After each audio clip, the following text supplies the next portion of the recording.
నమస్తే, welcome to KK news. నేను Sridevi. YCP అధినేత మాజీ సీఎం సేఫెస్ట్ ప్లేస్ గా బెంగళూరుని ఎంచుకున్న సంగతి కూడా తెలిసిందే. అక్కడ ఆయన యలహంక ప్యాలెస్ లో ఎక్కువ సమయం గడుపుతున్నారు. తాడేపల్లిలో ఆయన కేవలం సమీక్షలు, నాయకులతో సమావేశాలకే పరిమితం అవుతున్నారు. ఏపీలో కూటమి ప్రభుత్వం అధికారంలో ఉంది. అందువల్ల వైసీపీ రాజకీయ కదలికలు అన్ని వారికే తెలుస్తాయని ముందు జాగ్రత్తతోనే బెంగళూరు నుంచే జగన్ పావులు కదుపుతున్నారు అంటున్నారు.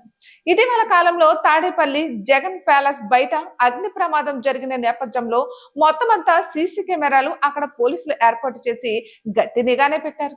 దాంతో మరింతగా ఇబ్బందులు ఎదురవుతున్నాయి. ఈ క్రమంలో జగన్ బెంగళూరు నుంచే తన రాజకీయ వ్యూహాలను అమలు చేస్తున్నారు అంటున్నారు. ఇక ప్రస్తుతానికి ఆయన కాంగ్రెస్ మీదనే టార్గెట్ చేశారు అని తెలుస్తోంది. కాంగ్రెస్ లో ఉన్న వైఎస్ఆర్ సన్నిహితులు సీనియర్లను వైసీపీలోకి తీసుకురావాలని చూస్తున్నారు. వైసీపీ నుంచి నేతలంతా కూటమి దిశగా క్యూ కడుతున్నారు. అధికారం ఎటు ఉంటే అటువైపుగా చాలా మంది సాగుతున్న నేపథ్యం ఉంది. ఈ క్రమంలో కూటమి వైపు నుంచి వైసీపీలోకి చేరికలు ఇప్పట్లో ఉండవని అంటున్నారు.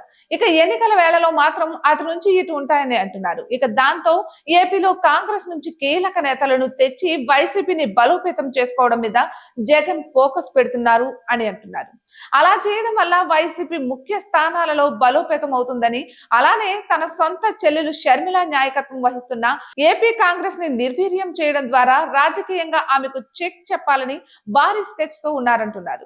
ఒక్క దెబ్బకు రెండు పిట్టలు అన్నట్టుగానే జగన్ మార్క్ వ్యూహాలు కొనసాగుతున్నాయని చెబుతున్నారు. ఇలా చాలా మంది కాంగ్రెస్ కీలక నేతలను వైసీపీలోకి ఆహ్వానిస్తూ అధినాయకత్వం ఫుల్ బిజీగా ఉందంటున్నారు. ఇక ఏప్రిల్ నుంచి జగన్ జిల్లాల టూర్లు మొదలు పెడుతున్నారు. ఈ టూర్లలోనే ముఖ్య నాయకులను పార్టీలో చేర్చుకోవడం ద్వారా వైసీపీకి కొత్త ఊపు ఇవ్వాలని భావిస్తున్నారు. ఇక ఏపీలో 40% ఓట్లు షేర్ తో బలమైన పార్టీగా వైసీపీ మాత్రమే ఉందని, వేరే ఏ పార్టీకి కూటమిని ఎదుర్కొనే సత్తా లేదని వైసీపీ నాయకత్వం చెబుతూ ఆపరేషన్ ఆకర్ష్కి తెరతీస్తోంది. 2029లో ఖచ్చితంగా అధికారంలోకి వస్తామని, అందరికీ న్యాయం చేస్తామని చెబుతూ వస్తున్నారు. చూడాలి మరి ఈ ఆపరేషన్ కి ఎవరు చిక్కుతారో. ఇటువంటి మరెన్నో వీడియోస్ కోసం కేకే న్యూస్ తెలుగు ఛానల్ ని సబ్స్క్రైబ్ చేసుకోండి.